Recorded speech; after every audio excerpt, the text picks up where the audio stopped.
এইবাৰ গাঁৱলীয়া নিধি লিমিটেড নামৰ বিত্তীয় প্ৰতিষ্ঠানৰ লুণ্ঠন।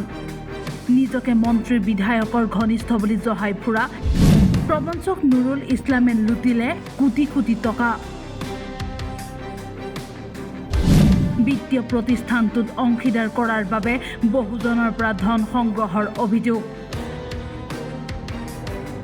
ডিবি ষ্টকৰ পিছতে এইবাৰ ৰাইজৰ ধন লুণ্ঠনৰ অভিযোগ গাঁৱলীয়া নিধি লিমিটেড নামৰ বিত্তীয় প্ৰতিষ্ঠানটোৰ বিৰুদ্ধে। বিত্তীয় প্ৰতিষ্ঠানটোৰ MD এইজন নুৰুল ইছলাম।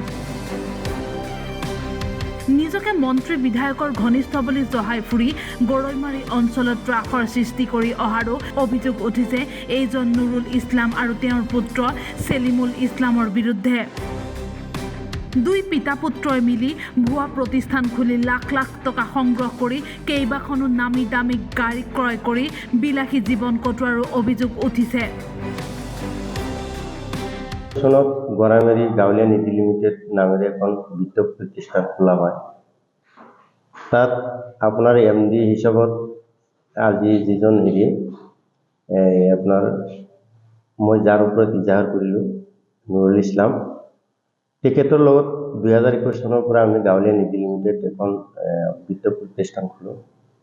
তেখেতে আমাক লগত লৈ আমাৰ লগত প্ৰথমৰ পৰাই আমাক শ্বেয়াৰ হোল্ডাৰ মাদাৰ একাউণ্টত টকা লাগিব বুলি কৈ মোৰ পৰাও 4 লাখ আৰু লগৰ যিবিলাক অংশীদাৰ আছে সিহঁতৰ পৰাও লাখ লাখ টকা সংগ্ৰহ কৰি মাদাৰ একাউণ্টত লাগিব বুলি কৈ ল'লে। কিন্তু দুখৰে ক'বলৈ ওলাইছোঁ, কিছুদিন পিছত বাকী নিধিত 7 জনৰ নাম আহিল, মোৰ নামটো নাহিল।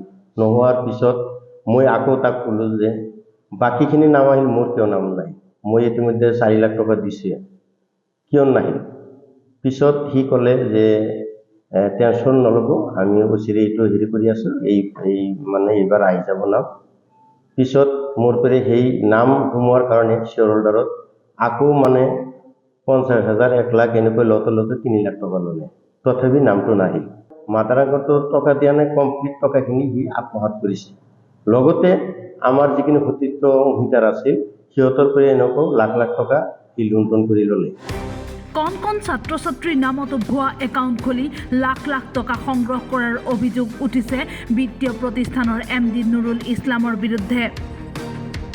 অৱশেষত এগৰাকী ভুক্তভোগী এহেজাৰৰ ভিত্তিত আৰক্ষীৰ জালত পৰিল মহাপ্ৰতাপী প্ৰবঞ্চক নুৰুল ইছলাম। ঘটনাৰ সন্দৰ্ভত ইতিমধ্যে আৰক্ষীয়ে জেৰা অব্যাহত ৰাখিছে।